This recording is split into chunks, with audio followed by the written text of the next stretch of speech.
ఓం శ్రీ సాయిరామ్. ఓం శ్రీ సాయినాథాయ నమః. ఓం శ్రీ సాయి పరబ్రహ్మణే నమః. ఈరోజు సత్సంగంలో మనము శ్యామ గురించి ఇంకా మరికొన్ని విషయాలు తెలుసుకుందాము. పోయిన సత్సంగంలో మనము ఆయన యొక్క పుట్టుపూర్వోత్తరాలు, ఆయన వృత్తి వివరాలు, ఆయన కుటుంబ వివరాల గురించి తెలుసుకున్నాము కదా. ఈ రోజున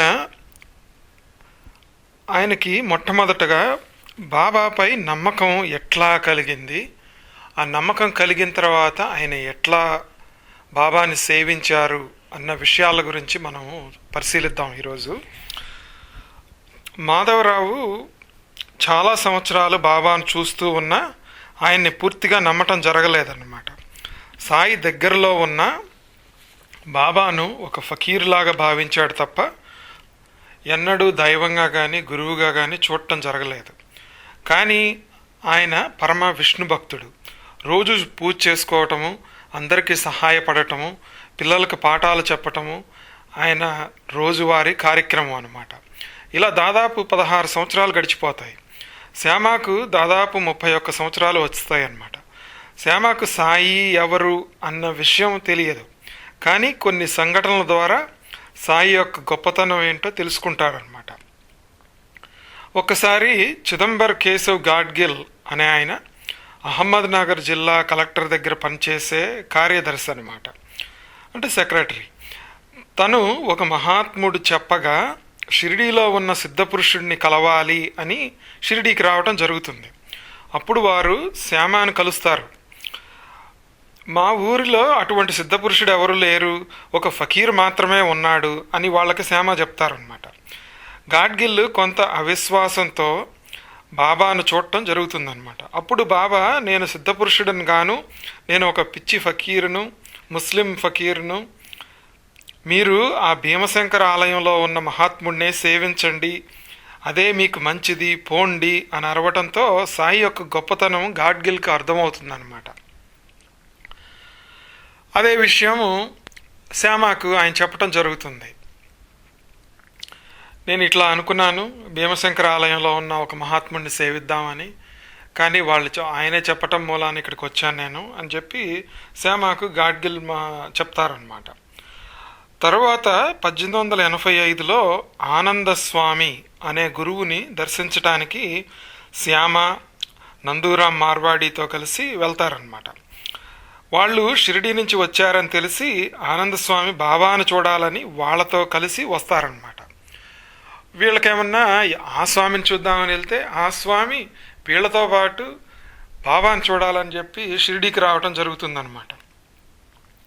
ఆయన బాబా ఎంతటి పరమ గురువో అని పొగట్టడం జరుగుతుంది. అట్లానే గంగాగిరి బాబా కూడాను బాబాని ప్రశంసించడం జరిగింది. దేవీదాసు, జానకీదాసు సాయితో ఎంతో సన్నిహితంగా ఉండేవాళ్ళు.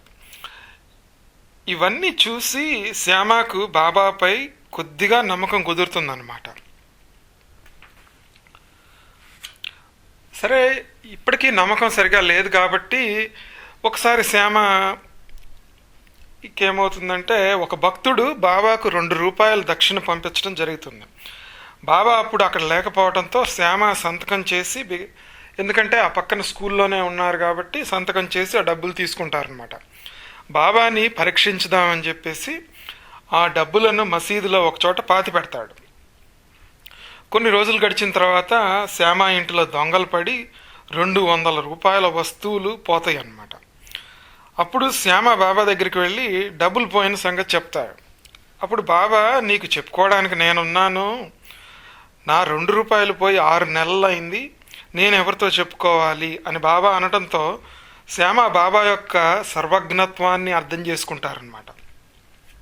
అప్పటి నుంచి తను దేహం చాలించినంత వరకు బాబాపై నమ్మకం చెక్కు చెదరకుండా బాబాకు సేవ చేయటం జరిగింది శ్యామ. మనం ఇక్కడ నేర్చుకోవాల్సిందే చాలా ఉంది. మనము ఒక్కసారి గురువుని నమ్మితే ఆ నమ్మకం ఎప్పటికీ పోకూడదు. ఎట్టి పరిస్థితుల్లో కూడా అది సడలకుండా ఆ నమ్మకాన్ని కాపాడుకోవాలి మనం. బాబా మాధవరావుని శ్యామ అని పిలిచేవాళ్ళు. అట్లా ఎందుకు పిలిచారు అనే వాటి గురించి చాలామంది చాలా రకాలుగా చెప్పారు. వాటిని ఏంటో చూద్దాం ఒకసారి. బాబా మాధవరావుకి తనకి 72 జన్మల సంబంధం ఉందని చెప్పి శ్యామ అని పిలవటం, ఆయనను బాబా ప్రతినిధిగా చెప్పటం చూస్తే శ్యామ ఎంతటి పుణ్యాత్ముడో అర్థమవుతుంది మనకి. శివుణ్ణి చేరుకోవాలంటే నందీశ్వరుడి యొక్క అనుగ్రహం ఎట్లా కావాలో అట్లే బాబాతో ఏదైనా విషయాలను విన్నవించుకోవాలి అంటే శ్యామ ద్వారా వెళ్తే చక్కగా పని జరిగేది. బాబా మాధవరావుని శ్యామ అని ఎందుకు పిలిచారు అనే విషయం బాబాకే తెలియాలి. శ్యామ అంటే చాలా రకాలుగా చెప్పుకోవచ్చు మనం. యమునా నదిని శ్యామ అని పిలుస్తారు, మన శ్రీకృష్ణుడిని శ్యామ అని పిలుస్తాము. అశ్వమేధ యజ్ఞంలో వాడేటువంటి అశ్వం పేరు శ్యామకర్ణ. మహల్సాపతి మనవడు మనోహర్ మార్తాండు శ్రీ రమణానంద మహర్షి గారికి ఈ విధంగా చెప్తారనమాట. బాబా పాఠశాలను శాల అని అనేవాళ్ళంట. మాధవరావు మాస్టార్ కావటం వలన మాస్టార్లో తొలి అక్షరము ఉపయోగించుకున్నారు. అట్లానే శాలలో శా తీసుకొచ్చి శా మా అని పిలవటం జరిగిందని ఆ మనోహర్ మార్తాండ్ గారు చెప్పటం జరిగింది. శ్యామ ఒకసారి బాబాపై నమ్మకం కుదిరిన తర్వాత సాయికి పరమ భక్తుడు అయ్యారనమాట. ఇంకా వెనుదిరిగి చూడటం అనేది లేదన్నమాట. ప్రతి పనిలో బాబా అనుమతి లేకుండా చేసేవారు కాదు. బాబా అంటే ప్రాణం, తన సర్వస్వంగా భావించారు. అందుకే బాబా కూడా శ్యామతో ఎంతో చనువుగా ఉండేవారు. ఎవ్వరూ అడగలేని కొన్ని ప్రశ్నలు శ్యామ ద్వారా మనకు లభించేవన్నమాట. అటువంటి ప్రత్యేక సంఘటనల్ని ఇప్పుడు మనం చూద్దాం. బాబా 3 రోజులు సమాధి అయ్యి మళ్ళా 3 రోజుల తర్వాత తిరిగి వచ్చిన సంఘటన మనందరికీ తెలిసిందే అన్నమాట. సాయి 72 గంటల సమాధి అనంతరం భక్తులందరూ చాలా ఉత్సాహంగా ఆనందంగా ఉన్నారు. కానీ ఎవ్వరూ బాబాను దానికి సంబంధించిన విషయాలు అడగలేకపోయారు. అప్పుడు శ్యామ పరుగున వచ్చి, దేవా మీరు ఎక్కడికి వెళ్ళారు, ఏం చేశారు అనేటువంటి ప్రశ్నల వర్షాన్ని కురిపిస్తారనమాట. అప్పుడు బాబా ఇట్లా చెప్పారు, అల్లా దగ్గరకు వెళ్ళాను, నేను తిరిగి రాదలుచుకోలేదు. అయితే అల్లా గదాధరుణ్ణి ముందు తనలో కలుపుకున్నారు. అతని పూర్వపుణ్య ఫలము అవతార కార్యం నీవు తీసుకొనుము అని నన్ను పంపించటం జరిగింది అనే విషయాన్ని శ్యామకు చెప్పారనమాట బాబా. దాంట్లో ఉన్న గదాధరుడే రామకృష్ణ పరమహంస. ఆయన అదే రోజున రాత్రి 1:02 మహాసమాధి అయితే అదే రాత్రి 3 గంటలకు బాబా 3 రోజుల తర్వాత సమాధి నుండి బయటకు రావటం జరుగుతుందన్నమాట. ఆ తర్వాత ఇది 1886లో జరిగితే ఆ సంవత్సరం తర్వాత బాబా లీలలు నలుదిశలా వ్యాపించి చాలామంది భక్తులు ఆయన కృపకు పాత్రులయ్యారన్నమాట. ఇంకొక ఘట్టం జరిగింది. ఏంటంటే అది త్రిమూర్తుల దర్శనం. ఒకరోజు శ్యామ బాబాను వైకుంఠం, కైలాసం, బ్రహ్మలోకం అనేవి నిజమా అని ప్రశ్నించడం జరిగింది. అప్పుడు బాబా ఏమి సమాధానం ఇవ్వకుండా శ్యామను తన దగ్గరకు రమ్మని పిలిచారనమాట. అప్పుడు శ్యామ తలపై చేయి పెడతారు. అది ఒక రకంగా ఒక శక్తిపాతం లాగా అనమాట. అప్పుడు సాయి శ్యామకు బ్రహ్మలోకం చూపిస్తారు. సాయి శ్యామతో పాటే వెళ్ళి ఆ యొక్క సూక్ష్మ శరీరంతో ఆ బ్రహ్మలోకాన్ని చూపించడం జరుగుతుందన్నమాట. శ్యామ బ్రహ్మదేవుని రత్న ఖచ్చితమైనటువంటి సింహాసనం మీద కూర్చొని ఉండగా చూస్తారనమాట. వారి కొలువుని దర్శించడం కూడా జరుగుతుందన్నమాట. అక్కడ కూర్చున్న వాళ్ళందరూ ఆ యొక్క అమితమైన తేజస్సుతో ఆ లోకమంతా ఒక రకమైనటువంటి జ్ఞాన సభలాగా ఉంటుందన్నమాట.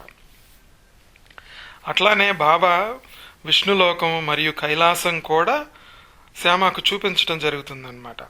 శ్యామ ఈ సుందర దృశ్యాలన్నీ చూసి ఆనందంతో పాటు భయం కూడా పడ్డాడనమాట. భయం కలిగింది ఆయనకి. ఈ విశ్వరూప దర్శనాలతో శ్యామ బాబా ముందు అర్జునుడిలాగా కూర్చున్నారనమాట. ఆ సాయి కృష్ణుడు తన అభయహస్తంతో శ్యామను సంయమపరిచి ఈ విధంగా చెప్తారనమాట. ఏమని చెప్పారు? శ్యామ, ఈ లోకాలన్నీ మనకి కాదు, మన లక్ష్యం వేరు, ఆ లక్ష్యం వైపే మన దృష్టి ఉండాలి అని శ్యామకు చెప్పడం జరిగింది.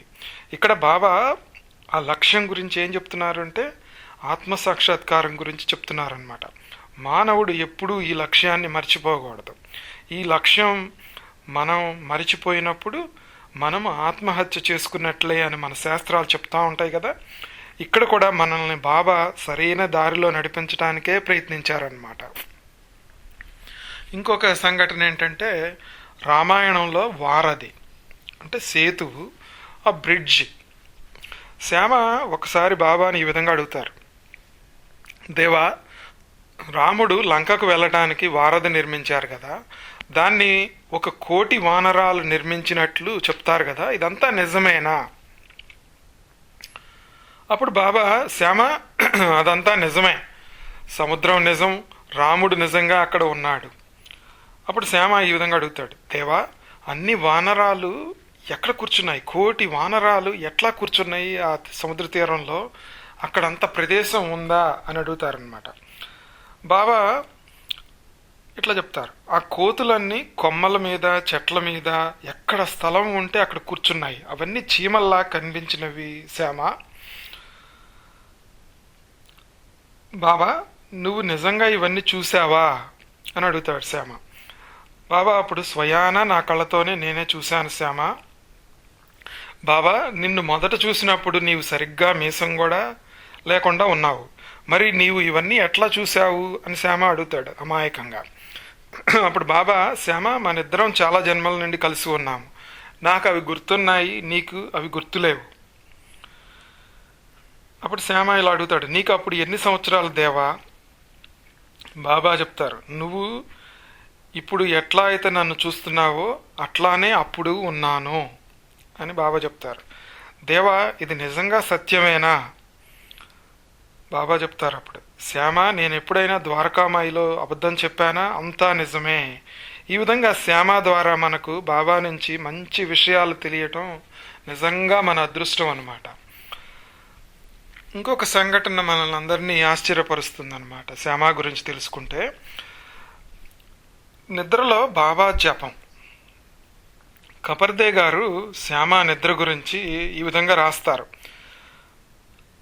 ఆయన కపర్దే డైరీలో ఈ విషయాన్ని డిసెంబర్ 8, 1911 సంవత్సరంలో రాయటం జరిగిందనమాట.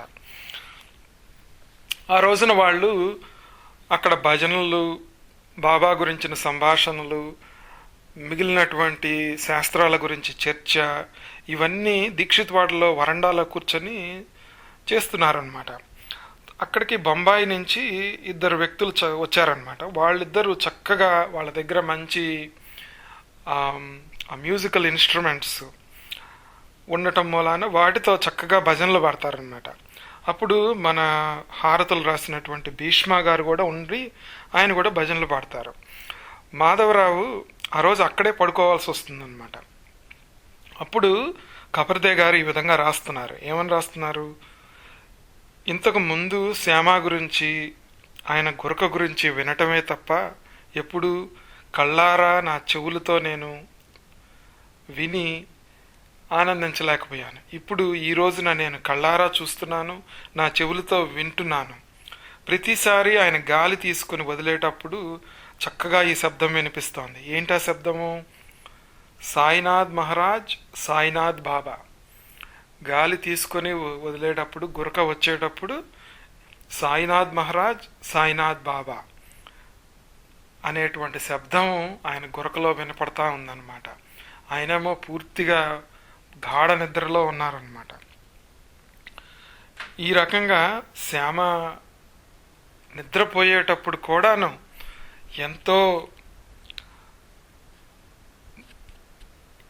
ఎంత పుణ్యం చేసుకుంటే మా ఆయనకి ఇటువంటి భాగ్యం లభిస్తుంది. బాబాని ఒక్కసారి నమ్మిన తర్వాత ఆయన నిద్రలో కూడా ఆయన బాబాని వదిలిపెట్టకుండా పట్టుకున్నారంటే ఎంతటి మహానుభావులు శ్యామ.